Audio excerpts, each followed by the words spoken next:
नमस्कार।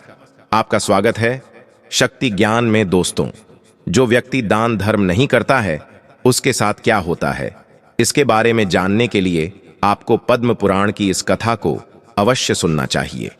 यह कथा महान अगस्त्य मुनि जी ने भगवान श्री राम को सुनाई थी।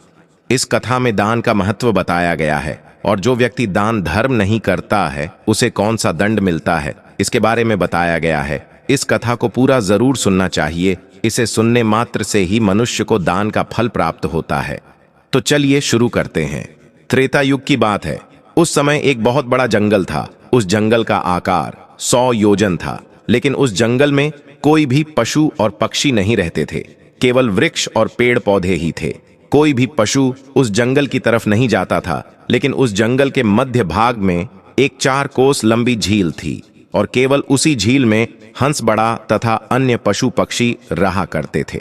एक बार अगस्त्य मुनि उस झील के पास से गुजर रहे थे तो उन्हें एक बहुत ही अजीब चीज दिखाई दी। उस झील के पास एक बहुत बड़ा आश्रम था जो बहुत पुराना हो गया था, लेकिन फिर भी अत्यंत सुंदर और पवित्र दिखाई पड़ रहा था। उस आश्रम में कोई भी साधु तथा तपस्वी नहीं रहता था। वह आश्रम पूरी तरह से खाली था। अगस्त्य मुनि एक रात के लिए उस आश्रम में ठहर गए और सुबह उठकर वे उस झील के पास चले गए तो उन्हें रास्ते में एक मुर्दा अर्थात लाश पड़ी हुई दिखाई पड़ी, जो शरीर से अत्यंत बलवान और हृष्ट-पुष्ट था, जिसे देखकर मालूम होता था कि वह किसी तरुण पुरुष की लाश है। उस लाश को देखकर अगस्त्य मुनि सोचने लगे कि यह कौन है, इसकी मृत्यु कैसे हो गई तथा वह इस जंगल में आखिर कैसे आया होगा। मरे हुए आदमी के बारे में जानने की अगस्त्य मुनि को जिज्ञासा हुई। तभी अचानक आकाश में उन्हें एक दिव्य विमान दिखाई पड़ा और वह दिव्य अभिमान उस झील के समीप आकर रुक गया और उस विमान से एक दिव्य पुरुष उतरा और वह उस झील में नहाने के लिए चला गया। झील में नहाने के बाद वह बाहर आया और उस मुद्दे का मांस खाने लगा। उसने भरपेट उस मोटे ताजे मर्दे का मांस खा लिया और फिर से विमान में बैठकर स्वर्ग की ओर जाने लगा। तभी अगस्त्य मुनि ने उस दिव्य पुरुष को आवाज लगाई कि दिव्य पुरुष, तुम कौन हो? तुम देवताओं के समान दिखाई पड़ते हो, किंतु तुम्हारा भोजन बहुत घृणित है। तुम मुर्दे का मांस क्यों खा रहे हो? ऐसा भोजन भला कोई देवता कैसे कर सकता है? फिर उस स्वर्गवासी दिव्य पुरुष ने अगस्त्य मुनि की तरफ देखा और उन्हें हाथ जोड़कर प्रणाम करके कहने लगा, हे विप्रवर, आपको प्रणाम है। मैं आपको मेरी कहानी सुनाता हूं।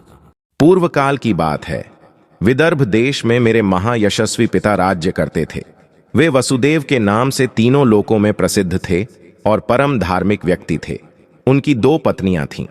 उन दोनों पत्नियों से उन्हें एक एक करके 2 पुत्र हुए।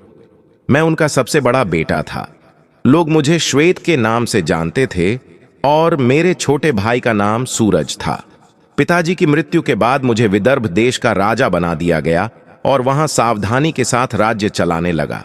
राज्य करते हुए मुझे कई हजार साल बीत गए। फिर एक दिन मुझे वैराग्य हुआ और मैंने राजपाट का त्याग करने का निर्णय लिया और मृत्यु पर्यंत तपस्या करने का निश्चय करके मैं जंगल में रहने के लिए चला गया। अपने राज्य को मैंने अपने छोटे भाई सूरज को सौंप दिया और उसे राजा बना दिया। फिर इस झील के पास आकर मैंने कठोर तपस्या करना आरंभ किया। 80,000 वर्षों तक मैंने इस जंगल में तपस्या की और उसी के प्रभाव से मुझे ब्रह्मलोक की प्राप्ति हुई। लेकिन ब्रह्मलोक पहुंचने के बाद भी मुझे भूख और प्यास अधिक सताने लगी। मेरे सभी इंद्रिय तिलमिला उठे। फिर मैंने ब्रह्मलोक के सर्वश्रेष्ठ देवता ब्रह्मा जी से पूछा, हे भगवान, मैंने तो सुना है कि ब्रह्मलोक में किसी भी प्राणी को भूख और प्यास नहीं लगती है, फिर मुझे भूख और प्यास क्यों लग रही है? ये मेरा पीछा क्यों नहीं छोड़ रही है? कृपया आप मुझे बताइए कि मैं किस चीज का सेवन करूं। फिर ब्रह्मदेव ने कहा, हे राजन, पृथ्वी पर दान धर्म करने पर ही व्यक्ति इस लोक में भूख प्यास से मुक्त हो जाता है। लेकिन तुमने अपने जीवन काल में कभी दान नहीं किया, किसी भिखमंगे को भी तक नहीं दी।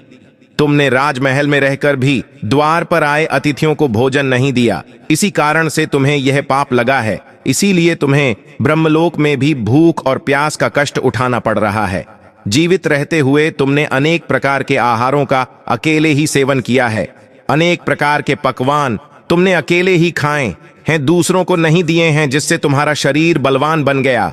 किंतु तुम्हारा पुण्य क्षीण हो गया। अब तुम्हारे लिए एक ही उपाय है। उस झील के पास तुम्हारा शरीर पड़ा हुआ है, तुम उसी का मांस खाकर अपनी भूख मिटाओ।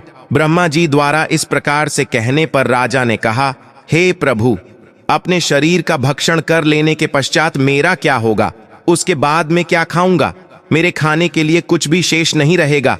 कृपया कुछ ऐसा भोजन बताएं जिसका भक्षण कर लेने पर भूख मिट जाए और जो कभी खत्म ना हो। तब ब्रह्मदेव कहते हैं, हे राजन, तुम्हारा शरीर ही मैंने अक्षय बना दिया है। उसे तुम रोज खाओगे, फिर भी यह समाप्त नहीं होगा। वह दूसरे दिन फिर से ताजा हो जाएगा। इस मृत शरीर के अंग फिर से उग आएंगे और उन्हें तुम फिर खा सकोगे। और जब तुम अपने शरीर का मांस खाते हुए 100 वर्ष बीत जाएंगे, उसके बाद तुम्हारे इसी जंगल में एक दिन महर्षि अगस्त्य पधारेंगे और उन्हीं के द्वारा तुम इस पाप से मुक्ति पा सकोगे। इस प्रकार से राजा ने सारी हकीकत महर्षि अगस्त्य को बता दी और कहने लगे, हे विप्रवर, मेरा शरीर कभी नष्ट नहीं होता है और मैं रोज आकर अपने शरीर का मांस खाता हूं। न जाने कब मुनि अगस्त्य यहां पर पधारेंगे और मुझे इस कष्ट से मुक्ति दिलाएंगे। ऐसा सोचते हुए मुझे 100 वर्ष बीत चुके हैं और मैं आज भी उनकी राह देख रहा हूं। राजा श्वेत का इस प्रकार से कथन सुनकर महर्षि अगस्त्य बोले, अच्छा, तो तुम्हारे सौभाग्य से मैं यहां पर आया हूं। मैं ही मुनि अगस्त्य हूं, और बोलो मैं तुम्हारी किस प्रकार से सहायता कर सकता हूं। तब राजा अत्यंत प्रसन्न हुए और जमीन पर गिरकर महर्षि अगस्त्य के चरणों को वंदन करने लगे। राजा श्वेत बोले, हे मुनि, कृपया आप मुझे इस घृणित आहार से मुक्त कीजिए तथा जिस पाप के कारण मुझे यह प्राप्त हुआ है उस पाप से भी मुझे मुक्त कीजिए, जिससे मुझे अक्षय लोक की प्राप्ति हो सके। मैं आपको यह दिव्य आभूषण भेंट करता हूं। कृपया आप मुझ पर कृपा करें। राजा की दुख भरी बातें सुनकर मुनि को उन पर दया आ गई।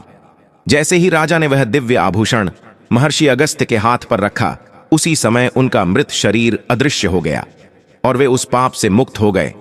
और फिर महर्षि अगस्त्य से आज्ञा लेकर वे उस दिव्य विमान में बैठकर ब्रह्मलोक को चले गए।